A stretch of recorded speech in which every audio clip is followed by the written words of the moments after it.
If you've ever wondered about SEO or websites and how to develop them properly, we're going to be talking about that today. What's up, guys? This is Philip Sessions, your public speaking and communications coach. And I'm really excited to talk today with Lewis Vandervalk. He is the owner of Blue Crocus Solutions, which is a company that helps with websites, SEO, and a bunch of other technical stuff that neither you or I probably know about. So we're going to learn a lot here today. Lewis is focused on the trades industry. He is also a husband and father and an author of a kid's book. So you may not have read this, but guess what? Your kids can read the Blue Collar ABC. He's very focused and intentional about focusing on people in the trades industry or blue collar, whatever you want to call yourselves. He's very focused on those people. We met in Apex, and he's just an all-around awesome guy. But Lewis, I've already talked to yourself up enough, but go ahead and tell us a little bit more about yourself. Yeah, appreciate it, Philip. Great opportunity here. Honored to be on the show, and what an intro. I don't know, I don't know if I can follow that, but I'll try and give people a little bit of an idea here. So, I grew up on a farm, learned the value of hard work there. Got into construction while doing that. Did a lot of framing and concrete work through high school, and then when I graduated high school, I went right into that. Focusing a lot on the construction industry for 4 years. Realized, hey, if I want to start a family, I probably need to, branch out a little bit.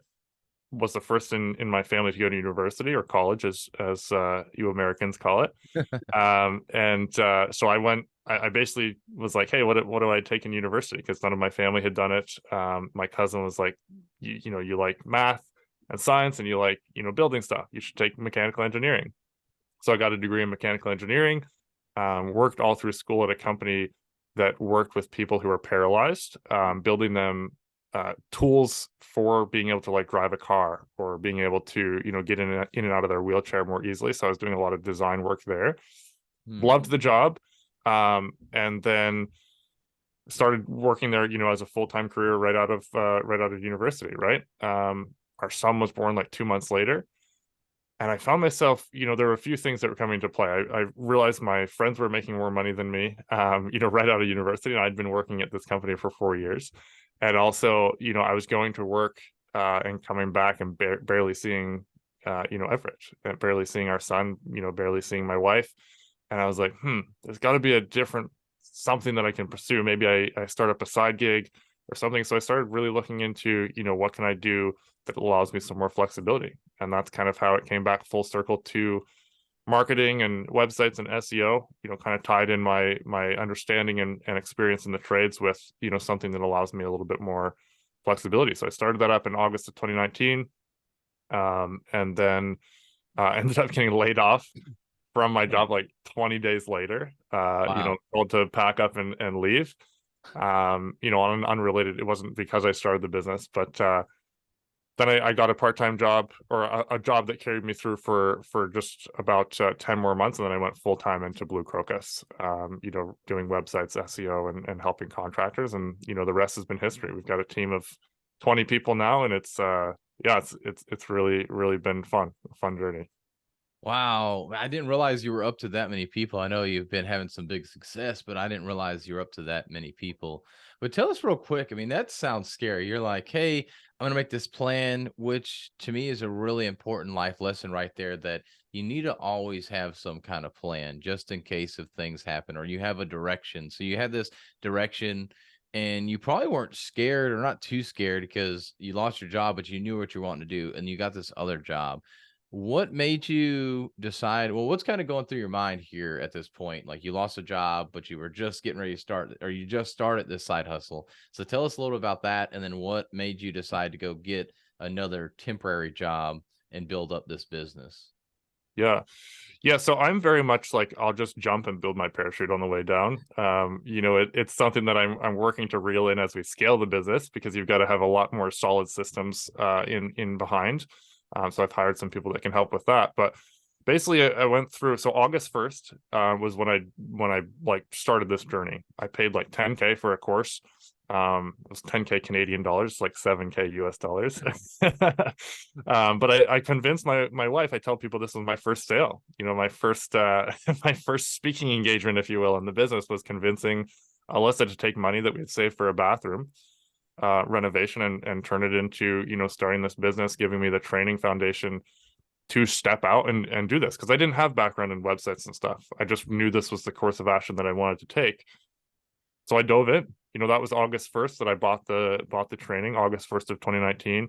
And August 21st, I was told, hey, come in tomorrow and pack up your stuff. You're done. Wow. Right. So I went home. That was a scary day for me.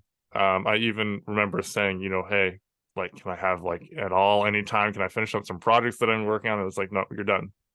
So I had to drive home. It was like 4:30. I drove home, and I was just like, it was like a 20-minute drive, and I just came in and I was like, I just lost my job, Alyssa. Like, we have a 2 or 3 months old at the time. This was meant to be the thing, right? And the idea was I went into this, a little bit more stability as a family man. But then there was also, it was equal parts terror and relief, to be honest. Looking at the trajectory in that company, I probably would still be there, and that freaks me out. If I hadn't been laid off, I probably would still be side hustling it, to be perfectly honest with you. Wow. It pushed me over the edge into a decision that I don't know if I would have had the guts to make. So I was relieved and excited that, hey, maybe I'll have some more time to do this business as I'm looking for another job. But also, like, this is crazy. Like, what are we going to do? We didn't have a ton of savings because we kind of invested in this business, right? Yeah. So I worked on it. I basically said, Alyssa, I'm going to work on this for like a month. I'm gonna go hard in the business because I'd gone through the training. I basically like was eating and sleeping this at this point anyway, right? Yeah. I took like a 6 months training and did it in like 2 weeks, because I was just like every waking minute I was just diving into this because I saw a future there. And so I did. I went really hard. I started prospecting really, really hard locally. Every morning, every night, it was just going through people's websites here locally, sending a message. Hey, I noticed some things that you could improve. It was all personalized. I wasn't scraping. Looking back, I probably would handle it a little bit differently, but I ended up getting a few clients, pretty quickly. And then we looked at it, that was August 21st. I got laid off. So September 20th, I ended up, taking the dive and joining a startup company, just so that we would have some recurring income coming in to help build the business, to give us some stability as we went forward. Diapers are not free. Food is not free as kids are growing. But I remember being so sad when I accepted the job. It was with a startup company with my friend had started in university. I loved the company. I loved what they were doing. It was a startup working with in the automotive industry, developing AI for driving, steering a car, helping it, respond to changes and everything in the environment. Super cool. So I got to work on the suspension, project for that for about a year. But I remember when Sam called me and he's like, hey, yeah, you're good. Let's start Monday. I was we were at a family gathering with Alyssa's family, and I remember just being so deflated. I was like, man, like, I got to go back and be an employee. And I said to Alyssa right then and there, I said, all right, June. So that was September 20th of 2019, June 30th. I'm putting it on my calendar now. I'm taking you out to dinner because I will have quit my job. Wow. So I right then and there, I fenced it. It ended up Yeah. being July 7th when it actually happened, because they were bringing in someone to replace me, so I wasn't going to just bail on them.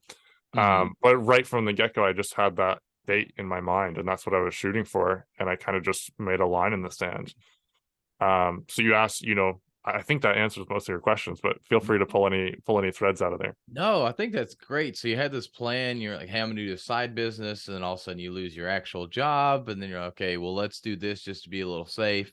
And then you put a deadline there. So again, another plan. So that's what I'm noticing. Even though you love these things, and like you said, which is kind of scary, you could be at that original job still if they didn't let you go. And then probably the same thing with this other one, because that sounds like some pretty cool stuff and still technical, and has your background in there with engineering and everything that you could continue to do I probably would have still liked, but you put a plan in place and you were able to do that. Not to mention, and you just kind of glossed over this, that time frame, that's right when COVID was getting ready to start. It So right was. before it, and then you went a couple months into COVID. I think that was really smart for you to go get a job, but I'm sure, especially being at family events, and that's something I think about too with having the full-time job still. I'm like, man, I just really want to be able to have that time to be able to do what I need to do, and I can work the hours that I want to work and everything.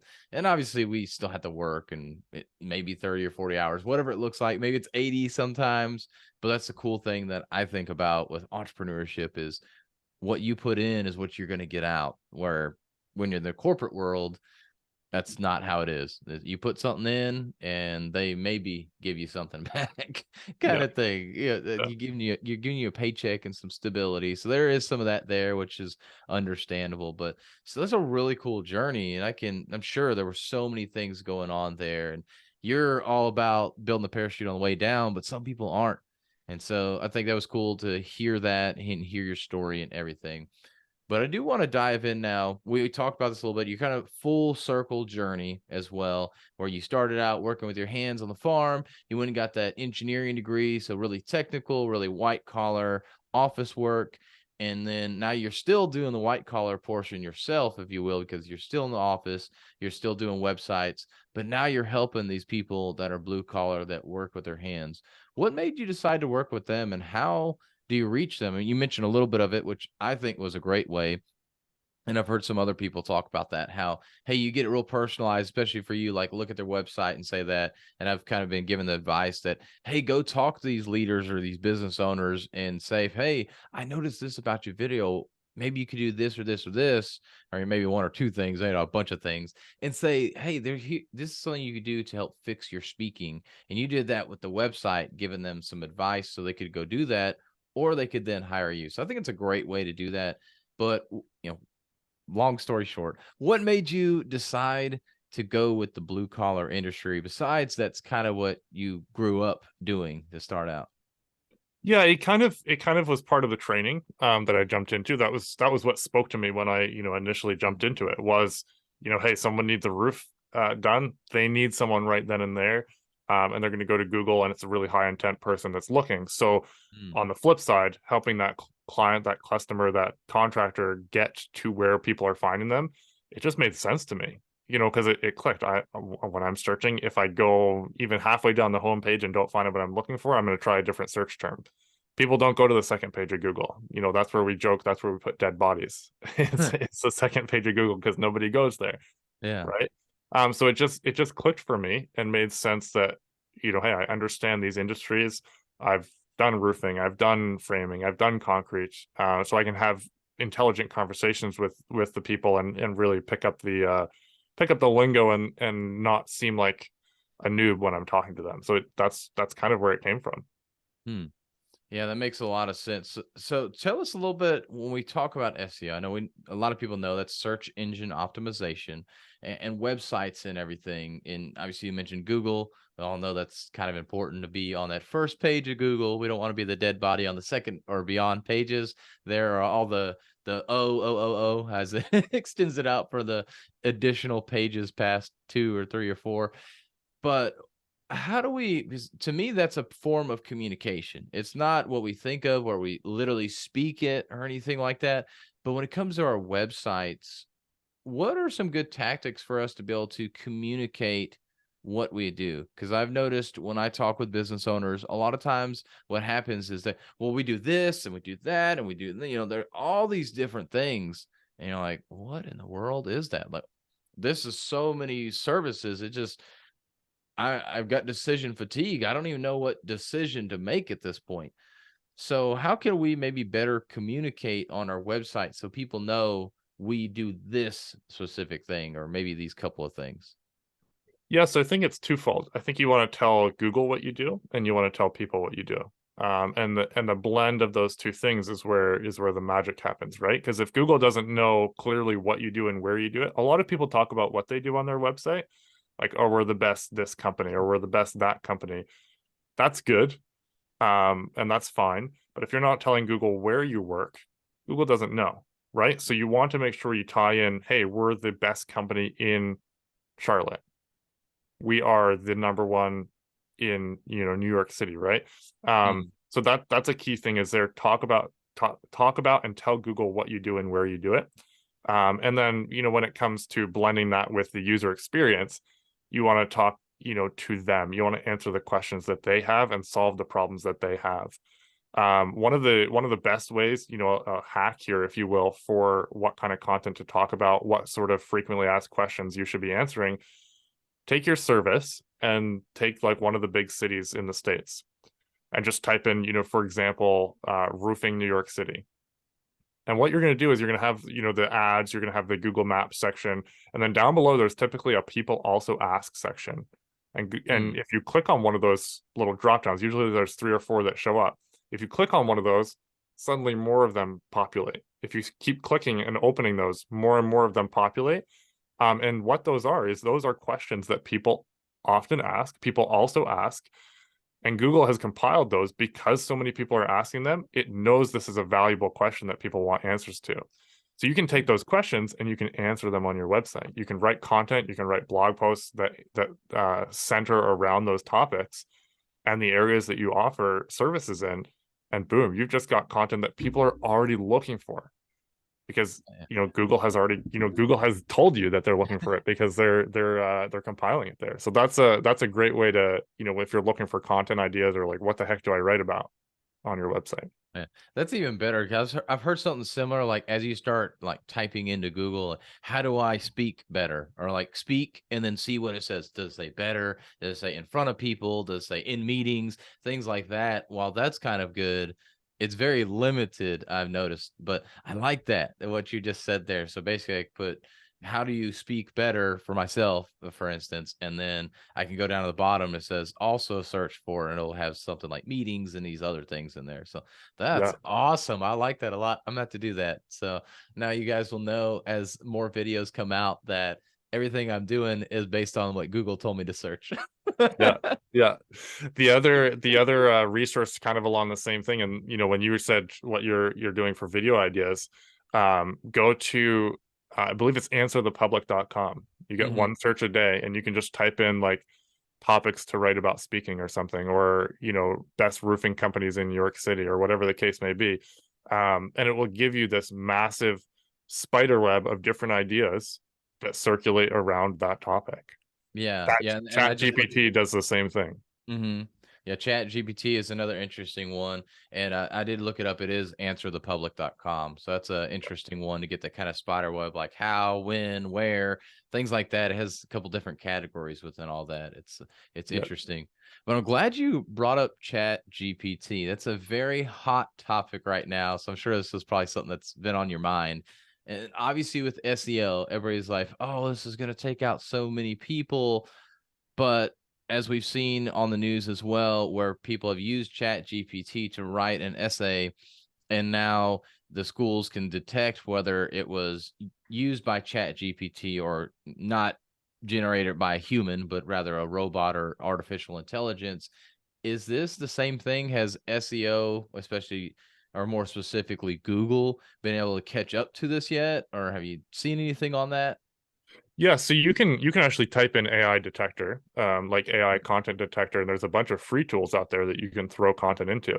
So Google, like all of the AI content is written using the same framework and the same decisions that happen in the background. So a lot of the framework, as I understand it, looks the same to to a machine learning bot that can kind of go through and look at what's happening, right? So Mm. with SEO, you have to be very careful with using AI writers. I would highly recommend against it for actually writing the content. What you can do, however, is what we were just talking about, finding ideas, finding prompts, finding structures. Like, for example, let's take speaking for you. You can go into, you can start a thread in Chat GPT and you can say, hey, I'm looking for content ideas around speaking. And it'll be like, okay, cool, awesome. I'm going to help you with that. And then you say, can you pull up like 20 of the top questions that people ask around becoming a better speaker? It's going to spit out 20 ideas. You're going to say, hey, I really like number 1, 3, and 7. Can you give me 10 more ideas similar to that? And using ChatGPT, you can basically get prompts on things to write about or things to make videos on that are relevant. And you can, because you're querying it, you know, the way that you are, as we kind of just went through there, you can get some really good content ideas. And then you can even get it to write out a blog post format or whatever. Like, can you write out an outline for a blog? And then you can take that and write actually as a human. But I wouldn't recommend getting the whole article written by ChatGPT because Google can see it. It's not going to help you in the long run for SEO. Yeah, and the other side that I fear is that people start using it, and just I use this example, just like I have Face ID for my passwords on all the websites I go to on my phone. I forget the passwords, or I have them saved on my computer. I don't remember the password half the time, or it's the exact same one. So that's the only reason why I remember it, which is probably not the best thing either. But we're all human. It's hard for us to remember everything. But if we start using this like Chat GPT and other AI software, in my opinion, we're going to start losing that ability to think creatively for ourselves and be able to do these different tasks that we're now getting artificial intelligence to do. Well, what's your thought on that? I agree. I think using it as a prompt can help, break that writer's block that some people run into. But writing, nothing is going to replace good human creativity in writing. You're going to get some fantastic stuff that can come out. It's funny, it's witty, but the ability to write and to speak and to communicate, those skills will, I believe, always be in demand. We'll see how this ages, but I think there's, at least in our world, we're doubling down on hiring even more quality writers to produce even better content that's user focused, that's focused on answering and educating and really helping people find the answers to the questions that they have. Yeah. And you mentioned educating there, so I'm going to kind of dive a little bit more into that. But my thoughts kind of with artificial intelligence, if you want to just find an answer, perhaps like maybe you can go in there, like just sometimes you'll ask, and hopefully I don't set anybody's Alexa off, but say, "Hey Alexa, what's the weather?" Or, "Hey Alexa, what's 2 times 22,243?" And it just tells you, like, okay, I just want an answer. I don't need that human touch, anything like that. I think that's where AI will probably overpower a lot of people doing maybe these basic tasks. But you're right. When it comes to the actual education and getting people engaged in it, that's where that human touch really has to come in there. So tell us a little bit about that, because that's also interesting to me, because we do see AI getting better and better, but you just said you all are doubling and tripling down on your workforce to be able to create that human touch. So clearly there's a market out there. Although you wouldn't be just putting more people into your business if people weren't craving that human touch. So tell us more about that. Yeah, so as a whole concept, it comes down to, you can get websites for a dime a dozen, you can get content for a dime a dozen. But what we're trying to do is do content and websites and everything that is very focused on the brand, focused on, bringing out the qualities that you want to show the world about your business, not just generic copy, generic writing about, hey, we are this, this, and this is what we do. It's like, hey, at XYZ Roofers or XYZ Junk Removal, this is what we're about. We care about this and this. We want you to have this experience, etc. And so to bring some of that out, we're getting writers that can convey that, and really lend that human touch, no pun intended, right? Yeah. That ability for people to really be able to relate. And so what are some other ways for us to have this human touch on the website? I've been hearing some stuff about like stock photos are the worst thing to do. And obviously we don't want to use AI or anything like Chat GPT to have all of our written content that's on that website and doing that SEO and the metadata. We don't want AI to do that. So what things can help us look more human and help us communicate better to our ideal clients when they come to our website? Video. I Video. mean, and Okay. it ties into the communication world that you're in, right?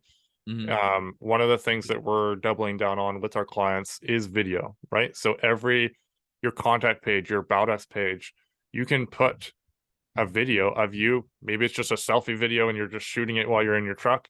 Maybe it's a well-produced video, but it's a video that tells people, hey, this is what we're about at our company. This is what we do. This is where we serve. And then you can take that video, you can embed it you can put it on YouTube, you can embed it on that specific page on your website, and then you can do SEO on that video on YouTube. And the play between the website and the YouTube video is really good for SEO as well, right? So you're doing two things. You're lending a more human touch to your website, and you're playing to the, the playground that Google wants to play in, because Google owns YouTube. And if Yeah. you can do more things on their platforms, they're going to like you better. Yeah, and I know you're not a YouTube expert, but I'm sure I mean, you could obviously put it in the description, but somebody may go search for you on YouTube and they find that video that's on your website and you have in the description, hey, xyzroofingcompany.com.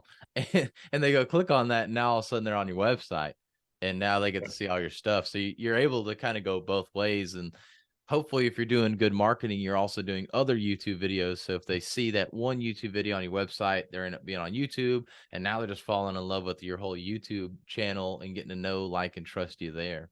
Yeah. That's really awesome. Hadn't really Yeah. thought. I mean, I guess I knew about it, but hadn't really thought about it that way with the whole tie-in between the two. Yeah, it's a sales tool, it's an SEO tool, it's a know, like, and trust tool. So you can answer questions people have on sales, you can endear them to your brand, you can endear Google to your brand. It's becoming really powerful. And it speaks to everything that you're talking about too, with Yeah, communication. And yeah.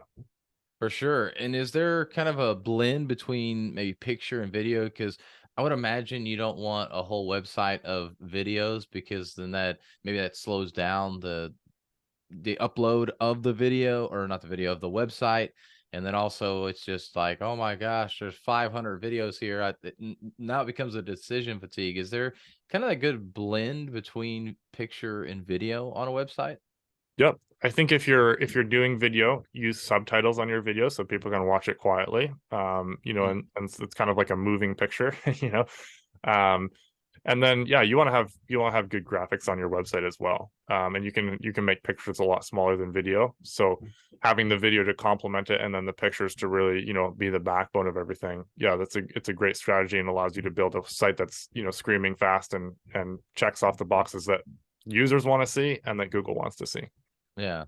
No, awesome, man. That's some good stuff right there. So, just getting a little bit more technical. I know we're not all super technical, but what are some good things that maybe if we're trying to do a little bit on our own website, besides the videos, besides the pictures, besides the text that's literally on each of the pages, that's got that human touch, tells a lot about us. When we kind of like metadata and all this other stuff, we kind of hear things about. What are some things on that more back end that the user doesn't see on that user interface that we could do to help us with SEO rankings? Yeah. So the number one thing, I'm gonna hit a few things here. So I guess number one isn't applicable, but one thing to keep in mind is Google does not rank websites. Okay. Google ranks pages of websites. Mm. So the more content that you can put out, the more answers to the questions that people are searching for that you can put on your website. The more you can break up all the services that you offer into individual pages and have a lot of really good content explaining what it is, where it is that you do it, answering the questions that people have around that. That's the number one thing. If you do nothing else, build out pages relevant to each of the things that you do, to the areas that you work in, etc., and make them good quality content. Make sure each page has unique content. Make sure that you're not plagiarizing content or writing it by AI. Make it good stuff. Have at least 500 words on each page, and interlink between the pages. So if you're writing on one page about, hey, we seem to be stuck on roofing for this example. So let's say, hey, we do roof repairs in Charlotte. And we also, can come out and do insurance bids. Maybe you have a page on insurance bids that you link out to from that. You hyperlink the text from insurance bids out to that other page. Interlink between the website so that you're passing the Google juice throughout the web of your website. The Google juice. I like it. Yeah. That would be the biggest thing. If you do nothing else, is build that out. And then on the technical side, get your title tags set up properly, talking about what you do and where you do it, and what that page is about and where that page is about. And then your H tags, which is kind of the heading tags on your site. So Google kind of looks at it in a hierarchy. It looks at the title tags, it looks at the H tags. It does look at the metadata, so you can fill that out, but Google sometimes will just replace that metadata with what it thinks is relevant based on the page as well. But those are kind of things there. And then on your business listing, we haven't really touched on that. the Google business listing, you got to have one of those too. In fact, even if you don't have a website, you've got to have a business listing. And And then is you that can Google My Business then for the Google Google My listing? Business, Google Yeah. Business Profile, Google Business Listing. It's been called a bunch of things throughout Uh, the years. Um, but set that up, get pictures on there, get reviews on there, reply to the reviews, fill out your description and services. Those are things that you can do for free to help you show up more when people are looking. hmm. And I'm going to ask this a little selfishly. So, I mean, that was all great information. Appreciate that. But for myself personally, obviously being a coach, and I can do in person, but I can also do online. I'm not stuck in one place. I obviously physically am, but if, let's say I want to work with somebody out in Arizona, is there a way, or if I can, well, I guess let me not go into a specific example like that. So since I'm not tied down to a specific place, is it better to maybe try and say I'm more local, or can I say I'm more national, international? What's kind of the best way to go about that for those So that are yeah, like so that's coaches? something that we're doing with our website too, right? So we're building it out. We don't just serve locally; we serve all over the place. So the strategy that we've come across, and if you haven't read this, I would read the book called "They Ask You Answer" by Marcus Sheridan, Hmm. and it's all about answering the questions people ask on your website, in your blog, etc. But for you, I would still work to rank locally because there's still speaking engagements that you want to get locally. And then I would build out blogs, really educational, informative blogs, share those on social media, on LinkedIn, etc. And then use that to get your reach bigger. And then over time, you'll start to, really have some weight. People are coming, they're staying a while, reading what you're writing about. It's not just throwing out a ton of content to hope to rank nationally. It's building it out strategically. It is possible to rank nationally. I imagine, specifically in speaking, there's some good competition. But if you Yeah. can have content that people want to see, or a newsletter or something, then you can really start, to nurture people that way. Okay. Yeah, I had to think about that. So now you're telling me basically I need to go do some blogs, which sounds kind of counterintuitive since doing speaking, you're not really blogging. You don't speak in a blog. I guess you can. There is some form of communication there, but What I, not what I really would do for personal. you, Philip, is I would take your videos, your longer form videos, or any videos, and then just transcribe them and add to them and make that your blog post. So you have your Okay. video in there, so people can see you, they can catch your voice intonation, all of that, and then you've got the transcription there, that people can read in written form if they want to, that you can share it out as a value add. And then it's also very evergreen, so it's always there Mm. on your website, and always there that people can refer back to. It's not just a post. Like, we leave comments and posts all the time with tips, right? Turn that into a Mm. blog post that you can share out forever. Mm. Yeah, that makes a lot of sense. That this whole blog thing keeps coming up more and more for me. I guess I For, just need to work on that. yeah, Is for what you, I'm I'd do everything in video because you're comfortable in that realm, and then just turn those videos, transcribe them, and make them a little bit more readable, and turn them into a blog. Okay. Yeah. Okay. And I know there's a few I've heard of otter.ai, rev.com, I think. And then, well, that's really the two primary ones I've heard of. Is there any other maybe that are better than that, or Those are anything? good. You can actually transcribe directly from YouTube. I Oh, forget the exact steps, but you can basically pull it out, the transcription on the back end from YouTube. oh wow. I'm gonna have Yeah. to do that because yeah, I got a lot of videos on YouTube. I have to Yeah. go back and do that. So So you got everybody tons might of be blog seeing some content right there. blogs. Yes, everybody might be seeing blogs soon.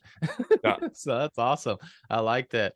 Well, Lewis, is there anything that maybe we didn't cover here that you think would be important for people when it comes to communication? And I know we've been talking specifically about websites more than anything in, I guess, SEO, all that good stuff, because you're the expert on that. And I really wanted to talk about communication in a different form because it's so important for us and our businesses. Was there anything that I missed that I didn't ask? I think you touched on this at the beginning. You mentioned you'd circle back on, how did I get through the fear of speaking? And I think that's something that a lot of people struggle with. So I haven't done a ton of public speaking, but when I started, so in 2020, when I was, getting ready to transition full time, I was actually going to do a networking event here locally. Mm. I was going to do like a lunch with Lewis, and I was going to meet with all these business owners, buy them lunch. Going to do like one of those a week. And then COVID happened, and I was like, nope, that's not possible. And that actually was the best thing that ever happened to my business, was pushing me to go online and connect with people. So I started my podcast. I Mm, started connecting with people there, and yeah, I'm excited to have you on, right? But yeah. I started doing that, and I would hop on and I would just be sweating bullets. I was so nervous to jump on. Um, so it wasn't the same as like making a video, but that for me was definitely stepping out of my comfort zone on video. I hated hearing myself or looking at myself. I'm more used to just what I look like and sound like, because that's what I look like and sound like to everybody, right? But it takes Mhm. practice. And I think for everybody, we're not born, with that form of communication, just automatically happening. So just get on and make videos. I see it with clients all the time. They're like, people don't want to see me. It's like they see you all the time when you come to their house and make the sale. So have something that they can see before they make the sale with you, and you already start to know, like, and trust the business that you're working with because you see their videos. So with video, I think just start making video. It's a great way to practice speaking in person. I haven't done any public speaking. I'm looking at a few things here locally. Um, but I'm going to be so much more comfortable because I'm used to just talking to people. And so I'm Yeah. just going to be standing talking to someone instead of sitting here talking into the camera. You're exactly right about that, and I totally agree with you. And even to this day, when I hear people playing my video and I hear my voice, I'm like, "Oh, that's so weird." And I don't know, maybe it's more weird. I mean, it's still weird to hear my voice in general, but I think it's also weird because it's like I know I put these videos out here on social media, but I'm not used to people actually watching them. And I see the views and whatnot, but I don't ever see the actual person watching me on a video. So that's always a weird concept. And I don't know why it's more weird than being on stage for me. But you are right that doing those videos will help you get prepared in some ways to get on stage because it's definitely makes you more comfortable and get used to actually speaking on a topic. Yeah. Yeah. That was awesome. So I appreciate you sharing that so much. And actually dive into that a little bit because you mentioned about, you've done the Zoom videos, you talking about just doing videos, building that know, like, and trust. And why else might business owners want to do more of those videos besides obviously what we talked about a little bit, pulling it out, the transcription out, and making a blog post out of it, for having it for a great way to connect with YouTube for the Google SEO analytics and everything. But why? And you talked about a little bit more kind of like podcast, social media. Why is that important outside of that know, like, and trust factor? I mean, it turns you into evergreen. Like we're actually, like, in our website right now, I'm actually basically taking all the questions that people have in the sales process, and I'm turning them into a video answer. So Mm, I can start communicating with video over Messenger, just sharing a video or a blog post. I don't have to jump on calls with people anymore. I'm still going to do it as we get closer and wrap up the sale, but now it's less like, hey, what do you do? Or what's the answer to this? I don't have to type up a big thing. I can just say, hey, here's a video where I was showing someone else about it. And mm. I think that's really useful for someone at any point in business to use that in the sales process, whether it be on their website as a sales tool before people even reach out to them. You've got a 24/7 salesperson there. You can be sleeping and your video could be selling someone on your product or service. Yeah. Yeah, not to mention even the other way too, like within your company, now you're actually able to train somebody because, like, hey, look, this is what I did with this client when they had these questions. Here's how I answered it. Here's the answer to that question. And so rather than having to explain to your employees what they need to know and understand about y'all's products and services, it's right there. I mean, real live example instead of, all right, let's go to this 8-hour workshop today. We're going to go through and train you on exactly how to go through the sales process. And though, I mean, sales training can be very boring. And that would make a way better way because now you're seeing a real life example too, and not just having some kind of mock or some trial of it, or I forget what it's called for sales The role training. plays, yeah. Yeah, role play. There we go. That's what I Yeah. was looking Yeah. for. Yeah, not a role play. Like this is like literally a real life thing. And not to discount role play or anything, but I think it's a great way. So I don't know if you're doing that or not, but that's something you may go back and We're put that through starting your to. training. Yeah, starting to Nice. do Loom videos and basically embed that on every single step of the process. Because as the team grows, I can't be hopping on and teaching everybody, right? Yeah. Yeah. Yeah. Yeah. Yeah. Oh man, that we could go down so many different rabbit holes with that for scaling your time and everything. But Lewis, I appreciate you coming on. Before I ask the last question, I want to ask, where can the audience come and find you? Yeah, so I'm on social media, Lewis Vandervalk, all the platforms. Facebook is the one I'm most active on. And then, if you're looking to reach out and see what we do more, bluecrocus.ca. You can find us online there. It is CA instead of .com at this point, but check us out, reach out, and would love to help if you have any questions. Guys, don't hold it against Lewis for being a Canadian. He's up in New Brunswick, but he is an amazing guy. You definitely need to go connect with him and everything. But Lewis, again, appreciate you coming on. And the last question I want to ask you is, if there is one message you could share for the rest of your life, and it's the only thing you can share, what would that message be? I think it would be adding value wherever you go. You asked the question at the off air, and I was kind of thinking, and the first thing that popped in my head was one of the most impactful things for me was in March of 2020. I read The Go-Giver by Bob Burg. Hmm. And that book changed my life. It was less about, hey, who can I take from? Who can I grab? Where are the low-hanging fruits that I can pick? And more, how can I saturate the market with value so that people are coming to me? How can I saturate my family, my relationships? I'm not certainly not perfect at it, but as an underlying principle, I think that principle will take you extremely far in business, in sales, in customer relationships, in your spouse and life partners, your relationship there.